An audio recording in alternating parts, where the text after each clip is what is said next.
You've described this as an intelligence failure, but a failure is something that happens accidentally.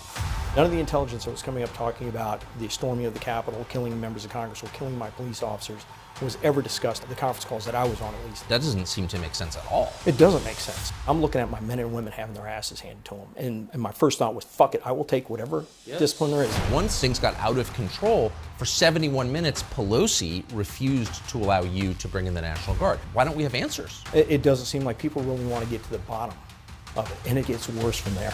I had a conference call with the leaders of all the law enforcement. It was a call I coordinated. Not one person on that call talked about any concerns for the intelligence, the attack on the Capitol that we were seeing that was out there. That's what's scary. This sounds like a setup to me. I'm sorry, it does. New Jersey State Police beat DC National Guard to the Capitol. Wait, cops drove from New Jersey before the National Guard could get from the Armory on Capitol Hill to the Capitol. Why isn't this story everywhere? I have no idea.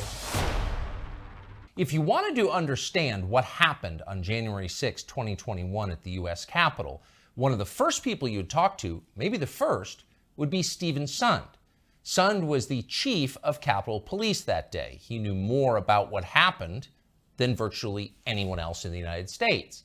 And yet congressional investigators weren't interested in talking to him. The media, not interested in talking to him. But we were. So earlier this year, we did a long sit-down interview with Stephen Sund about January 6th.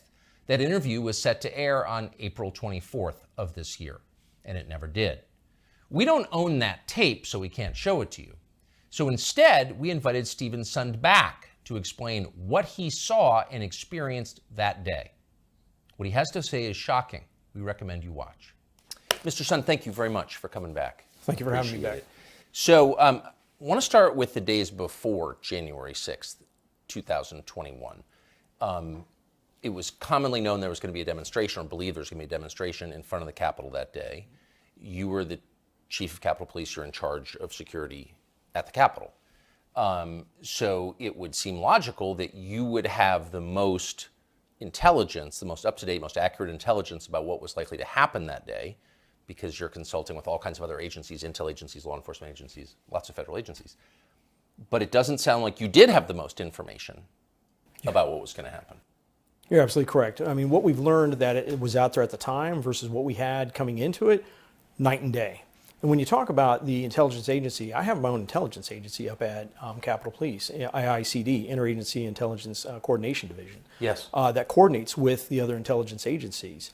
And now, we're seeing the intelligence I was getting coming into it was indicating this was going to be just like the previous MAGA rallies, the November and December rallies that we had, where we had limited skirmishes. We had some skirmishes afterwards down by BLM Plaza with some of the Antifa groups and some of the BLM groups. But coming into it, absolutely zero with the intelligence that we know now existed, talking about attacking the Capitol, killing my police officers, attacking members of Congress and killing members of Congress. None of that was included in the intelligence coming up to. That you received. Correct. But others received that intelligence. Well, we now know FBI, DHS was swimming in that intelligence. We also know now that the military seemed to have some very concerning intelligence as well. It's hard to overstate how strange that is, because you were in charge of the actual facility that was the focus of the protest.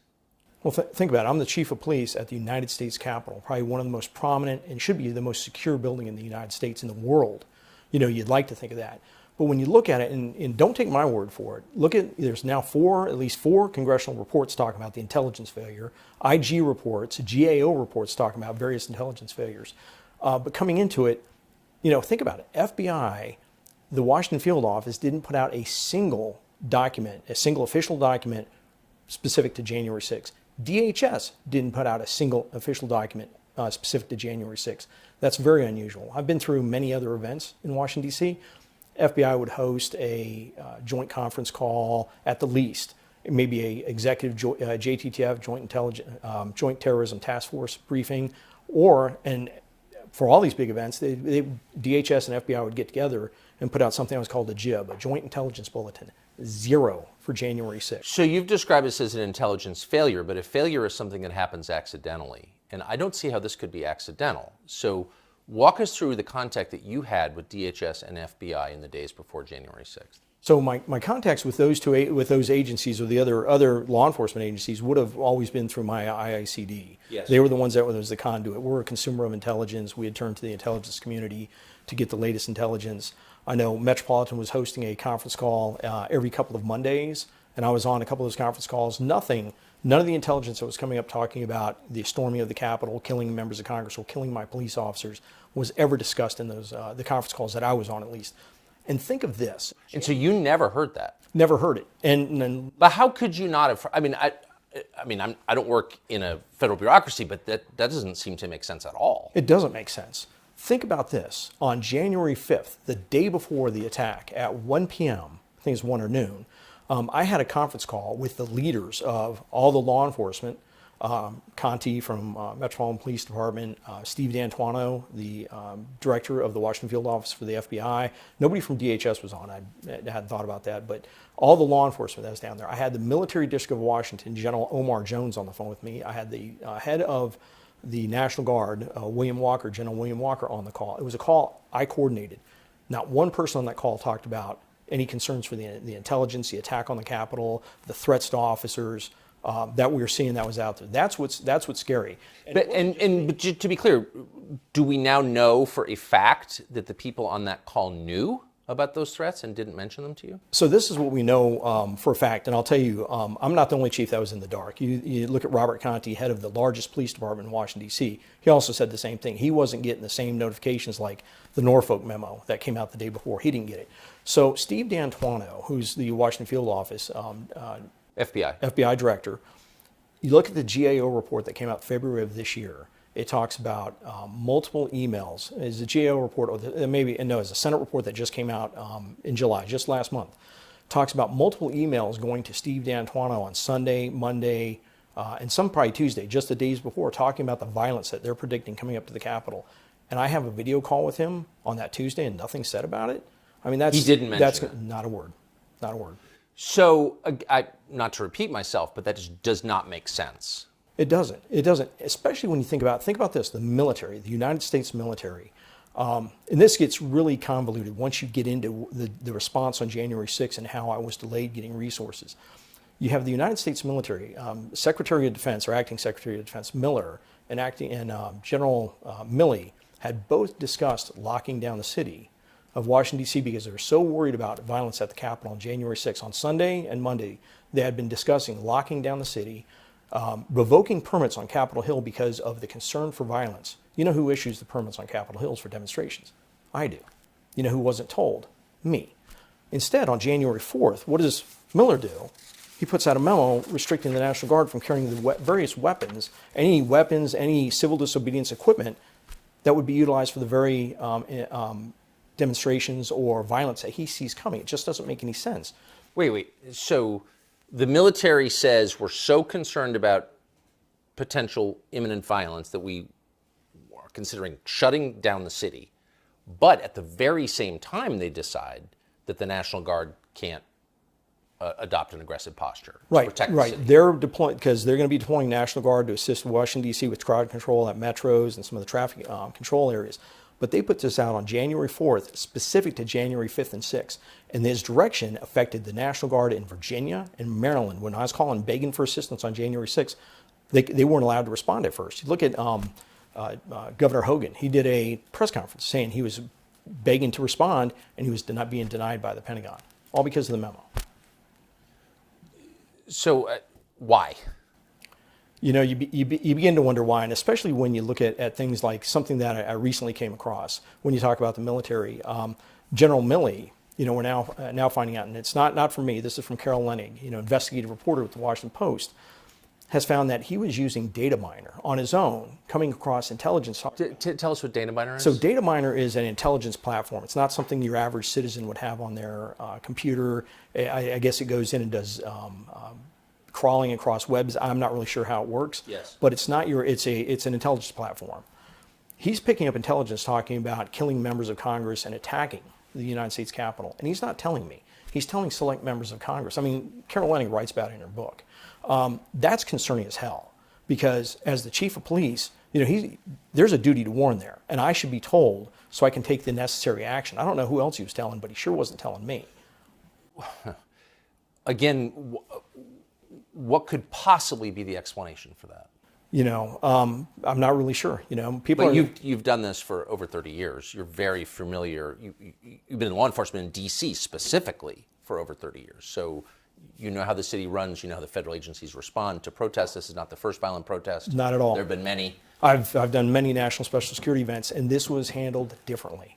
No, the intelligence, no jib, no coordination, no discussion in advance. It's almost like they wanted it to be watered down, the intelligence to be watered down for some reason. I talked about a little bit in the book that maybe they were concerned for the Trump invoking the Insurrection Act, and they're worried about that. But I've had people, there's other, thoughts out there. But luckily we still have people investigating this because I still think there's puzzle pieces missing. Someone's going to find out what's really behind all this because it wasn't right the way the intelligence was handled and the way out we're set up on the Hill. Big picture, just to restate, you've seen many things like this, and as you just said, this was very different. This was handled very differently.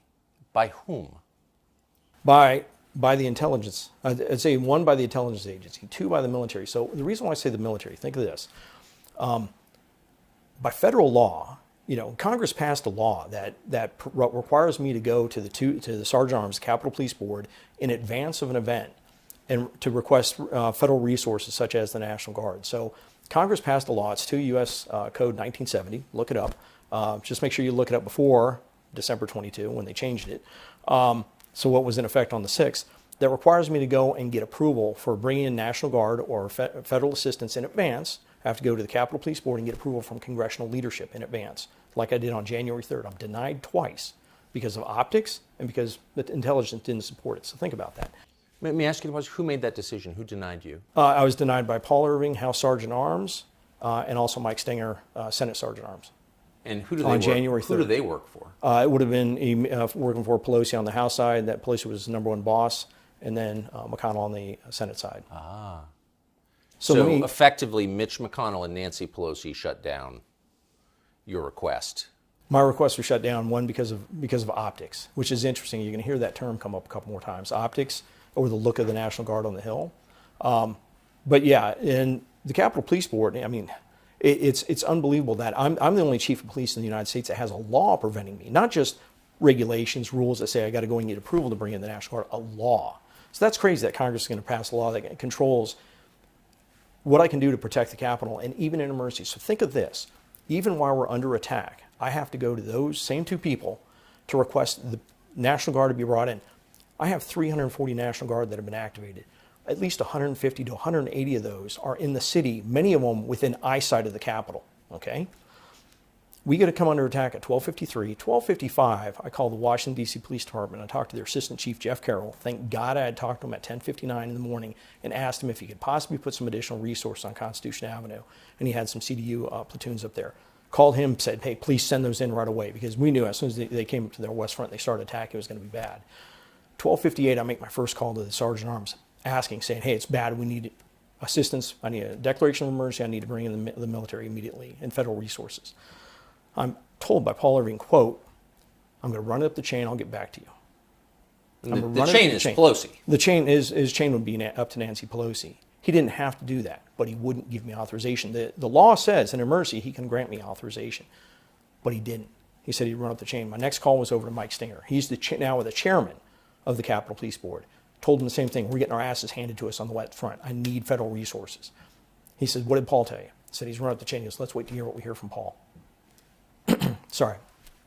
So for the next 71 minutes, I make 32 calls. I'm in the command center. I'm calling my partner agencies. And by law, one of the first people to offer assistance was the United States Secret Service. And by law, I shouldn't have requested their assistance. I shouldn't be until I had approval. But I'm looking at my men and women having their asses handed to them. And my first thought was, fuck it, I will take whatever discipline there is. Send me whatever you got. And that's the one text Secret Service turned over. You know how they lost all their texts? Yes. It's the text between their Chief Sullivan and myself. Thank God for him. But I don't. You make this call immediately to the House Sergeant Arms, who reports Mr. Irving, who reports to Nancy Pelosi. He Correct. says, "I'll call Pelosi." He says, "I'm running up the chain." Running up the chain, but that is the chain. I hear you. I got you. I want to tell you exactly what he said to me. What happens then? Does he get back to you? So for the next 71 minutes, I make the 32 calls to a number of agencies. 11 of those calls are follow-up calls. And look in the Senate combined report from 2001. They have a great infographic of the call after call after call after call. 11 times I call in the next 71 minutes going, where are we on the approval? Where are we on the approval? He goes, any minute now. Any minute. I'm going to get any minute. Finally at 2:09, 71 minutes later, 2:09, I'm finally given approval. Think about that. 71 minutes later. I immediately call Mike Stinger, say we've got approval. I was so pissed off, I made sure that the watch commander, I'm in the command center, I yelled to John Wisham, the lieutenant, that's my watch commander. I said, John, mark the time as 2:10. I finally got approval for the National Guard. I was that mad. So what is I just want to pause on this for a minute. That's like, it's almost unbelievable. So this is an event that Pelosi herself has likened to Pearl Harbor and 9/11, the worst thing that's ever happened on American soil. And she's in charge of allowing the National Guard to come in and respond, but she doesn't for 71 minutes. What is that? I can't fathom why. I mean, they had to have known what was going on. I was telling them how bad it was. Well, it was on TV. It was on TV. It was right outside of Mike Stinger's office. And they had a meeting in his office saying, hey, where's the National Guard? And they're like, oh, we're trying to make... The fighting's going on right outside his office. And I'm still getting delayed. This is an unbelievable story. Oh, it is. Now get a kick out of this. Has anyone ever explained this? It's verbatim in my book. I have details. The whole chapter on January 6th is almost 100 pages long. But I don't understand. So we're only 10 minutes into this, and you've told me two things. One, the other federal agencies withheld critical information from you in charge of security at the Capitol before January 6th. And once it started and things got out of control, for 71 minutes, Pelosi refused to allow you to bring in the National Guard. So those are two of the biggest questions from January 6th. And my question is, why don't we have answers to why that happened? It doesn't seem like people really want to get to the bottom of it. It really doesn't. And it just gets worse. It gets worse from there. I'm sorry to step on your story. It's shocking. It is. It is shocking to think that we should be a coordinated security apparatus. There's regulations. There's procedures for defense support for civil authorities. I've taught it for the military. They don't realize they brought me in to ask me to teach this for foreign governments coming to visit. There's a process for when law enforcement needs help and we dial 911. It's through the military. And that failed. That failed miserably because of the law Congress passed and the denial I was receiving. Well, it sounds like it was prevented. So Paul Irving, the guy who had, you're saying, the statutory authority to give that okay, has he ever explained why he didn't? Oh, they had him and he testified at the Senate hearing in 2001. 2021? I'm sorry, 2021. My apologies. Thank you for catching. A couple of times he disagreed with my recollection. I can tell you my phone records, I turned them over immediately. I fought to testify. They didn't want me to testify in the Senate hearing. I fought to testify. Why wouldn't they? Oh, there's so much here. Who didn't want you to testify? So when You're the chief of Capitol Police on January 6th. I mean, you and me are on lockstep with this, and my story hasn't changed in 2.5 years. So when they first put out the notice and they were talking about having the hearing, it was only for current employees that were still in place. No one that was no longer in place in their position in security. So think about that. Initially, when they put out the request to have they were talking about having the hearing, it would have excluded Paul Irving, would have excluded Mike Stinger, and it would have excluded me. Only 3 people. The 3 people at the top of the security apparatus. So the Democrats, I think. Well, it was joint. It was a combined joint. I hear you. I'm sorry. You're absolutely right. Yeah. Of course. The Uniparty intentionally excluded the 3 people who would know the answers to the key questions. Yeah, the original plan was to exclude them. I immediately called somebody I knew on the Rules Committee and said, please let me testify. I will be there in person. And I still remember, she said, you'll show up in person? I said, I promise you, I will be there in person. I want to testify. And I was the only one that showed up in person. It just seems like the denial of your request to have National Guardsmen who are within eyesight, you saw them, to have them help, that's a pivotal moment on that day. Mm-hmm. And we know the name of the man who made that decision, and we still don't know why he made that decision. And that's just shocking to me. Has he ever answered that question? No, he's never answered that question specifically that I'm aware of.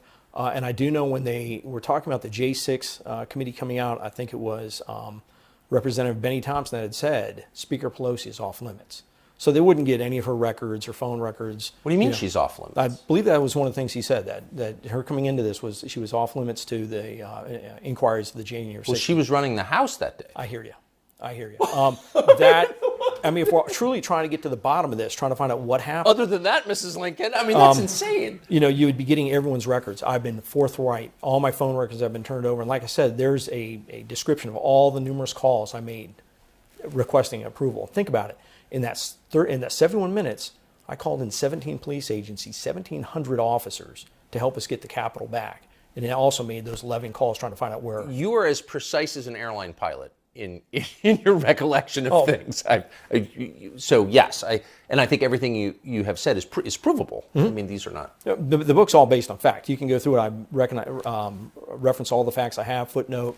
You get access to a lot of the intelligence. I mean, it's fact. And my story hasn't changed in 2.5 years. So I'm just to circle back to this Paul Irving, who played a pivotal role, I think whose name is unknown to most people, even people who follow what happened on January 6th. What happened to him?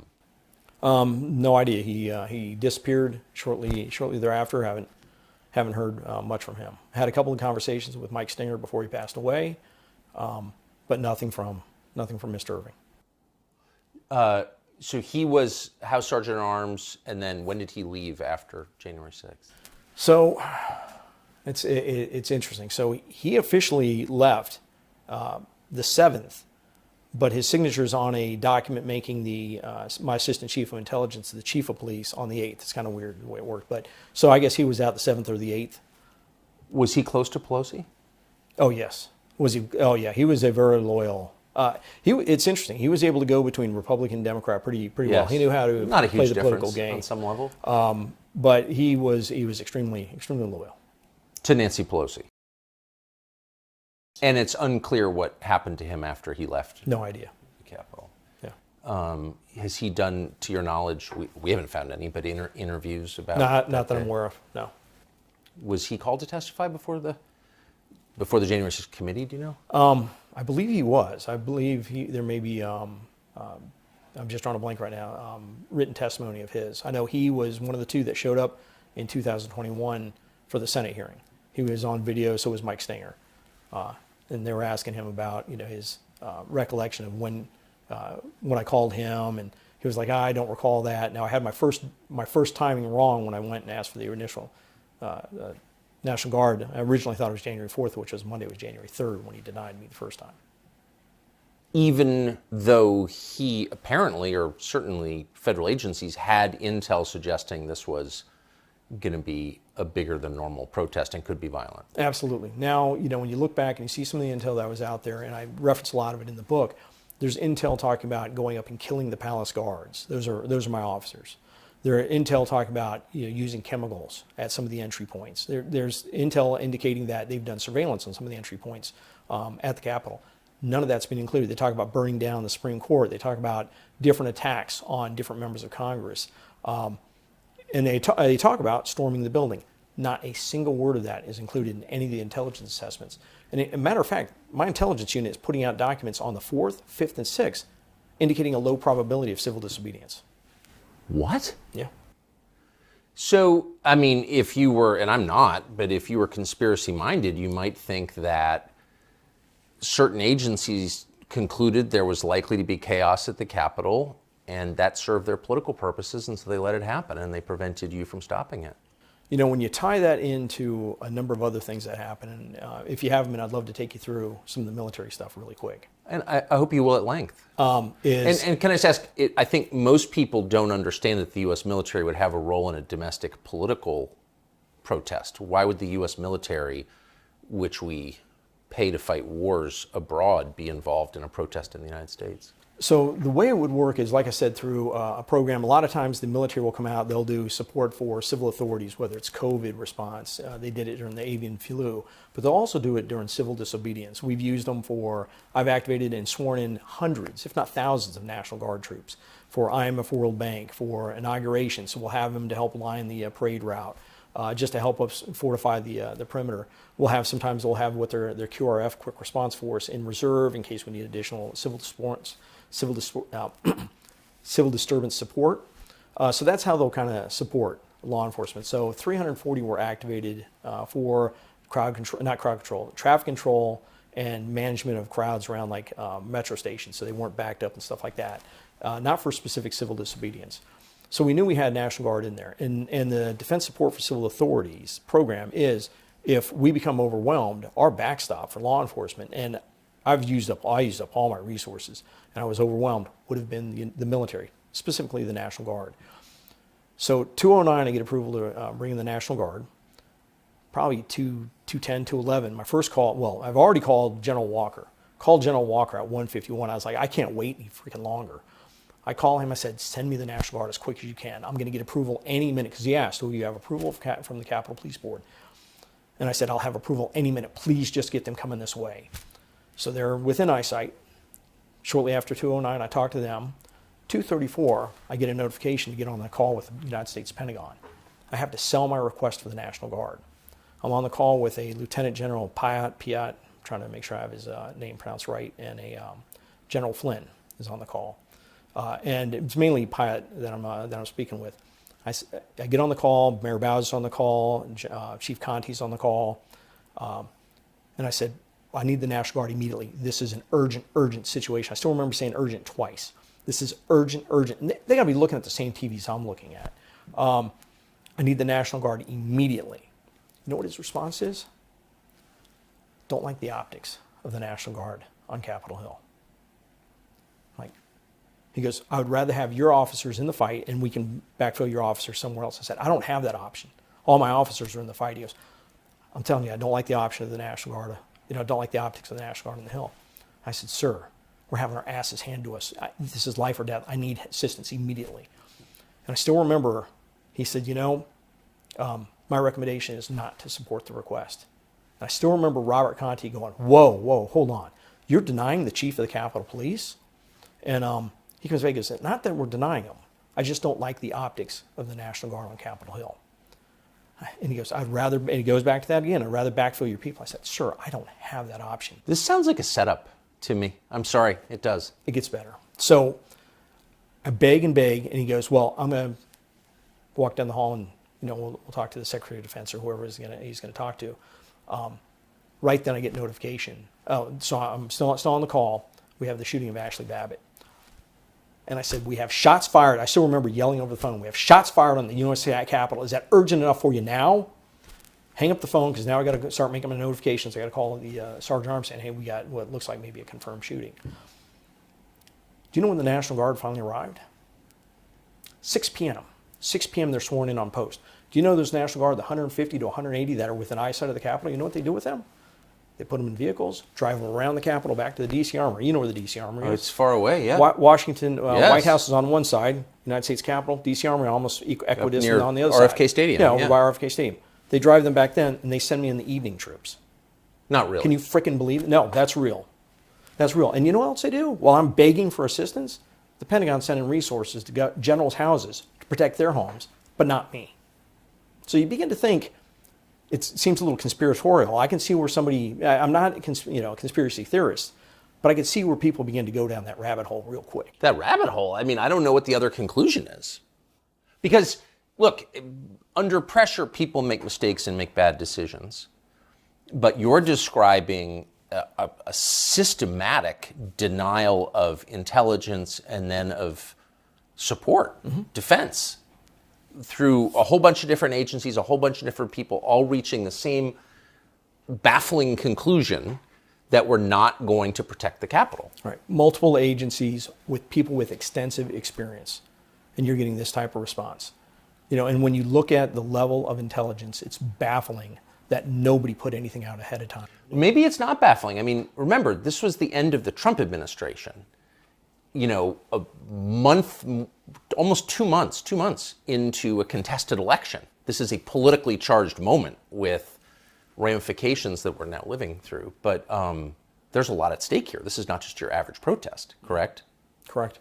There is. Did you feel that? Did you feel a political vibe coming off these decisions at the time, or were you just so in your law Oh enforcement? no, I was looking at the cameras that were surrounding me with my officers, the men and women of the Capitol Police and the other law enforcement agencies, in a fight for their life. All I wanted to do was get them resources. I hadn't even sat back and at that point started thinking about the political aspects of it. I should say, just because this is our second conversation, and I feel like I know you at this point. You're not political. I mean, you were a beat cop who rose and became a chief of police, a very prominent one. And so, but you never, you weren't like working in politics on the side like a lot of these people. No, and you'll find if you look through it, and I talk about it in the book, I try and be as apolitical as possible. I can tell. Because I think that is extremely important in the application of law. I'm a rule of law type of guy, but especially being in Washington, D.C. in special ops, we did demonstrations all the time, First Amendment activity. You have to be apolitical. You got to go in. It doesn't matter. You have a right to First Amendment freedom of speech. It doesn't matter if I agree with you or not, but I have to take an apolitical approach to provide you security. And I believe it's important. You don't need to know what the political leanings of a cop are that's stopping you on a traffic stop. You shouldn't. You should never know that. So I'll always be apolitical when it comes into law enforcement because that's how it has to be. Amen. So by the time the National Guard actually show up at 6 p.m., they're not needed, correct? The fight's over. So the whole time they were concerned about the optics of the National Guard showing up. They show up. I have an official swear them in as special police officers. They take them. They line them up with their shields. All the protesters are off. They line them up with their shields, and they take a couple of pictures for military magazines and stuff like that of them lined up with the Capitol in the background. The very optics they said they were so concerned about. They took pictures from military magazines? Think about it. You can look it up. You can look up on some of the, go online, look like up. we're the heroes of January 6th? Yeah, hey, we're the heroes of January. Yeah. So, and I appreciate my men. I come from a military family. I appreciate the men and women in military. And I will tell you, when they finally showed up, New Jersey State Police beat them to the Capitol before the D.C. National Guard arrived at the Capitol. I had D.C. National Guards, men and women, that were infuriated. They were so pissed off that they weren't allowed to respond. They were extremely upset. Wait, cops drove from New Jersey Yes, sir. before the National Guard could Yes, get from the Armory on Capitol Hill to the Capitol? I'd put out a request, a mutual aid request that went all up and down the National Capital Region, went up to... Why isn't this story everywhere? I have no idea. General Walker even said, he called me up, he said, Steve, I felt so bad. I pulled up on the scene. He's the head of the D.C. National Guard. He said, I pulled up on the scene and the New Jersey State Police beat us to the Capitol. He said he wasn't allowed to go. He repeatedly wanted to go and the Pentagon wasn't allowing him. And yet the Pentagon celebrated the guardsmen who showed up at 6 p.m. when everything was done as heroes. Meanwhile, they send other guardsmen to protect the homes of generals. Yeah, they send other resources. I don't know if they're Guard or Pentagon Force Protection or what, but the kicker is this. The Department of Defense, and they interviewed me. I would have been interviewed by anybody because I'm telling the truth. They interviewed me. I provided them all my phone records. They were part of all the records.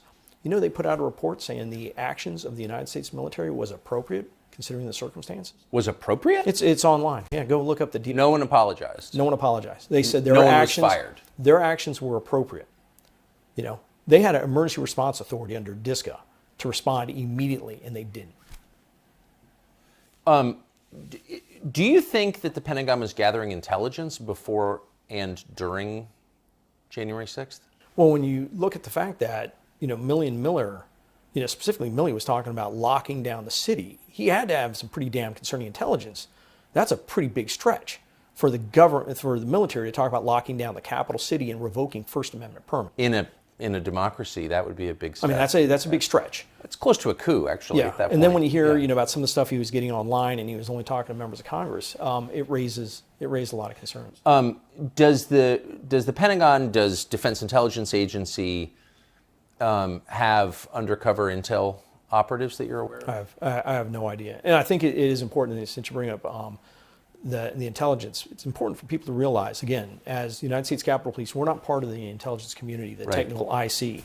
There's 18 agencies. 9 of those agencies are military agencies. So that gives you an idea of how heavily weighted. Half of the IC is military. Half of the IC is military. So, but I think the average person imagines that military intelligence is not allowed constitutionally to function on American soil.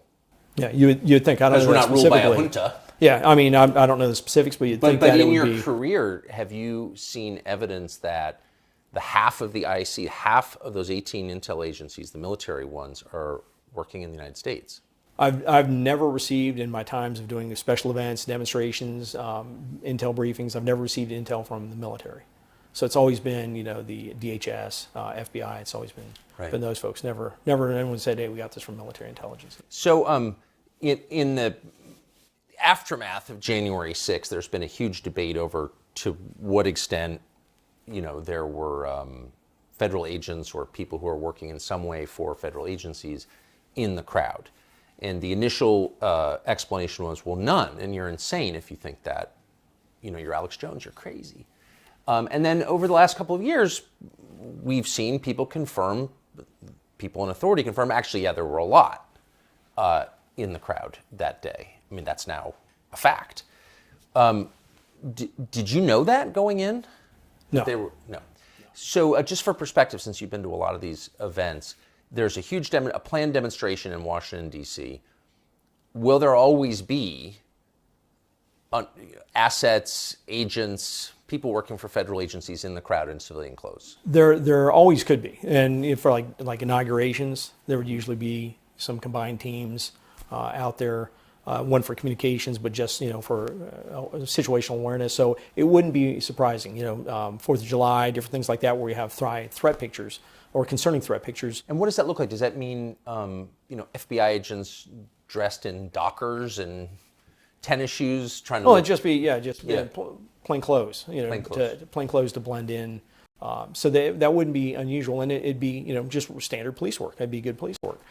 So coming into January 6th, and I talk about it in the book with the fact that shortly after January 6th, I'm driving through Loudoun County. I just talked to somebody from the Hill, and I get a call from overseas, and it's press. I don't remember what it was. It's somebody from Great Britain, and they started asking me about feds in the crowd.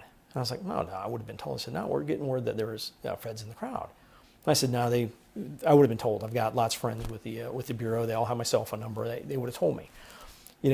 Thinking about that, and Jill Sanborn's testimony in 2021, where she said they were taking overt action to keep certain people from coming to January 6th to Washington, D.C. That's big for FBI to start taking overt action. I mean, that's not covert, overt.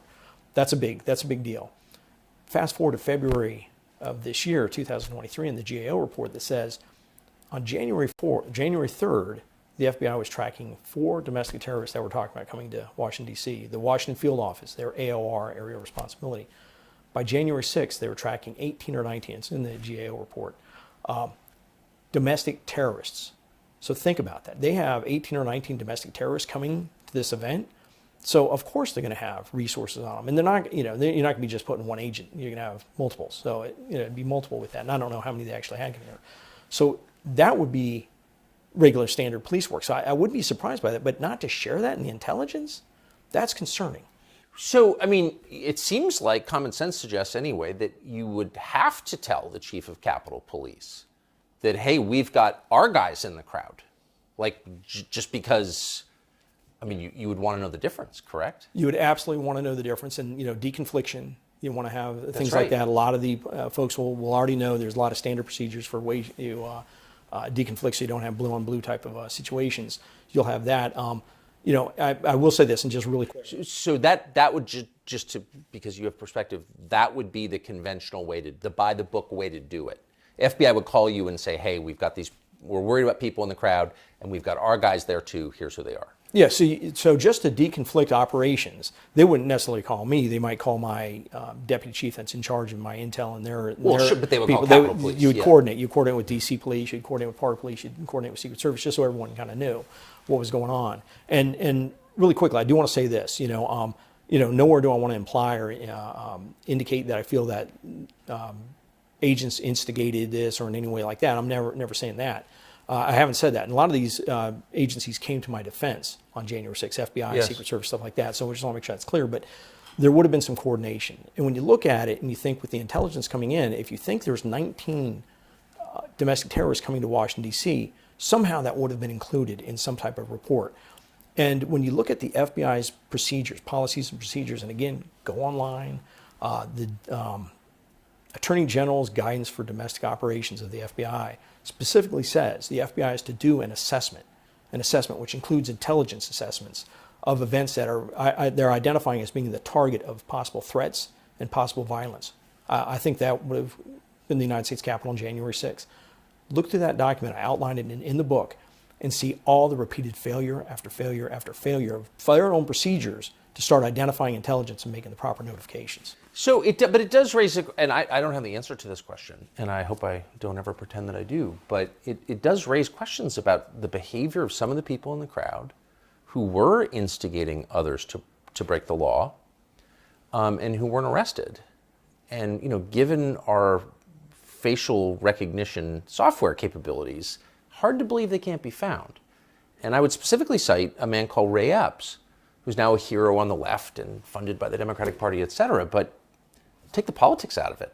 What is that? Here you have a guy on camera repeatedly saying, we're going to the Capitol. We need to go into the Capitol. Into the Capitol. And he's not in jail when people who didn't go into the Capitol are in jail? What do you make of that? Again, that's something I actually addressed in the book. It's funny. There's a lot in here. So my concern with that, and I look at it from a chief of police point of view, is you have somebody that's down, and I believe he's right near the old executive office building on the 5th, the day before January 6th, talking to a group of people, talking about, we have to get into the building. We have to get into the building. And then the next day to see him at what's called the Pennsylvania Avenue Gate. It's one of the two fence lines I had down at the West Front. And he's there, and he clearly sees the banner, the metal crowd control barriers that are up with the signs saying restricted, and so he knows that's a restricted area. And he's up there, and you see him lean in, and he whispers in somebody's ear, and he covers his mouth in such a way so you can't read his lips or anything. Whispers in somebody's ear, and that person moments later is attacking my officers. That's suspicious as hell to me. It raised a lot of concerns. What is that? And what's interesting is I believe... and that's verified. The person into whose ear he whispered... Yeah, I think if you watch the video, you see that, and that person immediately go and start pulling on the gate and start fighting with the officers. And what's interesting is I believe he went on 60 Minutes. And on 60 Minutes, what he said was he went up to the officer and he told that officer, these officers are on our side. Don't hurt these officers. I believe that was pretty much not verbatim. But don't hurt these officers. They're on our side. Don't hurt these officers. Well, if that's the case, why would you cover your mouth and not yell it to everybody? Because it didn't seem like that protester was the only one that was possibly going to be hurting the officers. You had a whole bunch of people next to him. Why wouldn't he tell it to the whole group? I don't know. I know that Epps is being encouraged by partisan Democrats to sue people who raise these questions, but they're fair questions, and I'm going to raise them anyway. How, given that tape, could the January 6th committee defend Ray Epps, which they did? Doesn't make any sense to me. Yeah, I'm having trouble answering that one. I don't know. Interesting. How many federal agents, officers, assets, people connected with federal agencies do you think were in the crowd? Do we have any idea? I really have no idea. More or fewer than normal, would you say? Well, if you have, again, going back to what I'm reading now in the GAO report with 19 domestic terrorists possibly coming in, I've never seen anything like that in Washington, D.C., so you may have a larger than usual presence. Amazing. Who's Yogananda Pittman? Yogananda Pittman was my assistant chief for intelligence and security. Okay. So did she have the intelligence that you didn't have? I don't know.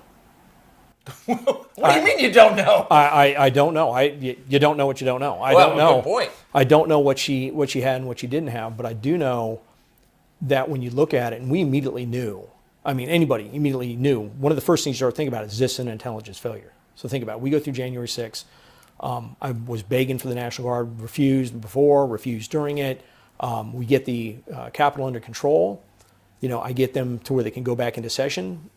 7:30, they elect to go in at 8, and then the House goes in at 9. But nonetheless, so think about this. The very next day, less than 24 hours after we got control of the Capitol, Nancy Pelosi goes on national TV, blames the leadership at the top of Capitol Police, calls for my resignation on national TV, and then lies about me. Okay? The very next day, puts Yogananda Pittman as acting chief. But Yogananda Pittman, you just described her as the head of intelligence for Capitol Police. Correct. So if there was an intelligence failure, which again doesn't seem like a failure, it seems very intentional to me, but if there was such a failure, she'd be responsible, correct? Or she'd be in the chain of responsibility anyway. Well, I mean, she was the head of intelligence. So if there's an intelligence failure, my thing is, do a proper analysis. Why do a knee-jerk reaction? I mean, putting her in charge. I mean, she ended up getting a vote of no confidence, so she didn't get the position from the police officers because many were upset with what happened. Where did she wind up? Where is she now? Yeah. She's chief of police for the University of California, Berkeley. Interesting. So right across from Nancy Pelosi's district. That is correct, in the sir. Bay Area. That is correct. So you just kind of take the Bay Bridge over there, and that's where she is now. What does that position pay? Do you know?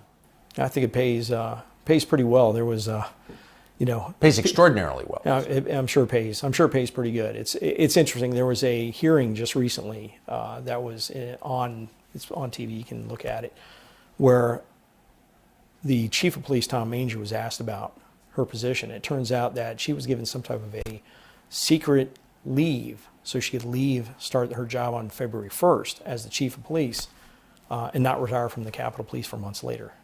Oh, so you should get the benefits. Yeah, think about that. Yeah. It appears to be against departmental policy, and nobody allegedly was told. What you're saying is that the head of intelligence for the Capitol Police, which demonstrably didn't have the intelligence it needed to protect the building, that person was first elevated to acting chief of Capitol Police and then given a very high-paying job right across from Nancy Pelosi's district at the University of California, Berkeley. That is correct. And I will say this. So that looks like a reward to me. Well, I do know that the unit had significant intelligence. And I know many people within the unit were pushing that intelligence up to the leadership of the unit. So I do know that. Many of them became whistleblowers, and many of them were punished and forced to resign. Yep. This looks like a scam. I mean, just saying. It just gets more convoluted. I feel so bad for the men and women in the police department, what they went through. I feel so bad for the intelligence analysts and what they went through. Many of them, it was really, really bad. I feel bad for the officials that were either demoted, forced to resign over this, forced to retire early. There's a lot of people that need someone. I think an outside entity needs to come in and do some investigation about what went on with. We've had many entities doing investigations. Yeah. I believe we impaneled this committee or commission, this body of members of Congress that went on for about a year and was on the news every single night. Did they address any of these questions? No, sir. How could you have a January 6th commission whose job it is to figure out what happened on January 6th, not get to the bottom of why the head of intelligence at Capitol Police didn't pass on the intelligence, why the chief of Capitol Police was kept in the dark and denied support from the U.S. military, why Yogananda Pittman wound up, after failing on January 6th, getting a high-paying job right across from Nancy Pelosi's district? Who wouldn't ask these questions? Yeah, well, I know there's people on the Hill still trying to ask those questions, and hopefully they can get answers. But it looks like they keep running into roadblock after roadblock after roadblock. But it's hard to believe 2.5 years later, we're still at this point. I still think somebody along the line is going to find, the smoking gun, the missing puzzle piece, and put this together. But it does. When you look at it, and there's still so much more to it, it just begins to raise more and more questions. It's interesting to talk to you because, this is my assessment, but you seem like a very straight arrow guy. I try. Well, it comes off you in waves. So, and I mean that as a compliment, but how long did it take you to realize there's something very strange going on here? I knew there was something strange going on pretty soon. When I was running into the issues with them not wanting me to testify, I was like, this starts getting a little weird. And then when I started sitting down and talking to officers and getting information, then finding out from some of the intelligence that was out there and where it was, and seeing some of the emails of the intelligence analysts pushing it up to their officials, I knew something was fishy. I mean, think about it. How can somebody not look at all this and think something's odd? So, I mean, we have a media whose job it is to get to the bottom of questions like these, or at least to ask the questions of knowledgeable people with relevant experience, and you're at the top of that list. We interviewed you, never aired, at a previous job, but how many other long interviews have you done with media outlets? Long ones, not very many. I actually can't think of any. I've done 60 Minutes. That's probably about the longest. And how long, from your 60 Minutes interview, how much of your account wound up on television, do you think? Estimate. 3 or 4 minutes. 3 or 4 minutes. 3 or 4 minutes. So you're the chief of Capitol Police on January 6th. Common sense suggests you'd be the first person that any reporter trying to figure out what happened on January 6th would call. You'd think. Is your cell phone buzzing day and night from No. curious reporters trying to find the truth? No, it's calmed down. I mean, the first couple of days were something else, but it's really calmed down. And I'm not stupid when it comes to law enforcement. I've been in law enforcement for 30 years. I've done everything from capturing homicide suspects to doing, barricade situations. This didn't have to happen. This was screwed up from the get-go. Didn't have to happen. Numerous opportunities to prevent it from happening. Numerous opportunities from preventing my men and women from going through what they had to, and it never happened. There was never that opportunity to stop that train. There's always a concern that politics will infect law enforcement and the justice system more broadly. And I think you've thought about this. It's one of the reasons I think you said we need to be strictly apolitical in the way we administer law enforcement. It does seem like things have changed. And it does seem like politics affect the way we enforce the law. Does it feel that way to you? Yeah, and again, that's one of the things many things that are in here. I talk about the 2020 riots versus the January 6th attack. The riots in front of the White House where famously St. John's Church was set on fire. Oh, White House, across the country. I talk about the White House, and I talk about an agency that was formed by Congress specifically for the protection of the United States President, the Washington, D.C. Police Department. The White House is under attack, and they are prevented. They are prevented. I know it's not from Chief Newsom. It's from his, he was the chief at the time. It would have been from above him. They're prevented from going on White House grounds and helping the United States Secret Service with defending the White House. So think about that. Who made that decision? Again, all I know is, Newsom's hands were tied. So Mayor Bowser, higher? I don't know. But think about that. But somebody told and there was real rioting. In fact, I think that more officers were injured at that riot than were injured on January 6th, I think. Yep. Again, don't take my word, GAO report. More officers injured at the protests up by the White House than on January 6th. And I'm told by Park Police, all charges were dropped, according to the fighting at Lafayette Park and at the White House. There were Secret Service agents bloodied and battered over there. There was a number of federal agencies that were hurt. Structures set on fire. They tried to light the Hay Adams Hotel on fire that was occupied. Think about that. Charges dropped. No such situation. I mean, when you look at the disparity of how justice is being applied, again, that's scary. That becomes really scary when it becomes politicized like that, and that's what appears to have happened. I mean, it sounds like Trump is the key to all of this. If Trump hadn't been the president, responses would have been very different, don't you think? I mean, if Barack Obama had been president, do you think that someone would have told MPD, the Washington, D.C. Police Department, they couldn't protect the White House? Again, I protect the White House. I see what you're saying there. I don't know. I mean, I think not. Look, I mean, it's a hypothetical. I shouldn't ask you to answer hypothetical questions, but it does seems a little amazing. Last question. Thank you for doing this again. I really appreciate it. I think this is important, and I hope that everyone who's interested in January 6th and its aftermath, which really has changed the country, will watch this interview. But looking back after spending your entire life in law enforcement, how have your views changed after January 6th? Yeah, that's a big question. I mean, my views of law enforcement, I still think law enforcement is a very honorable profession. I really, really do. I think it's being screwed up in a lot of cities. I feel bad for a lot of people that are going into it. We need good cops.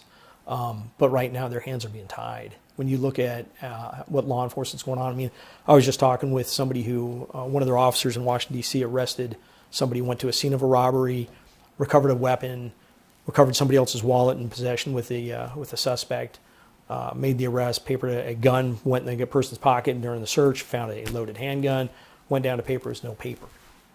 No paper, armed robbery. Means all charges were dropped. That's bad. That's bad when we're seeing the type of crime that we're seeing in some of these cities, and they're not prosecuting some of these cases. I feel sorry for the officers. It's very dangerous for them. I still love the profession, still love the officers with the Capitol Police, Washington D.C. Police. Still talk to them regularly. They're going through a lot, and I just don't think they're getting the backing they need. No, they're not, and the effects on the rest of us are And we're seeing it. Stephen Sund, former Chief of Capitol Police. Thank you so much. Thank you very much for having me on, Appreciate sir. it. Younger people say the news is full of lies. Kennedy's motorcade. 239 people. Cell death of Jeffrey Epstein.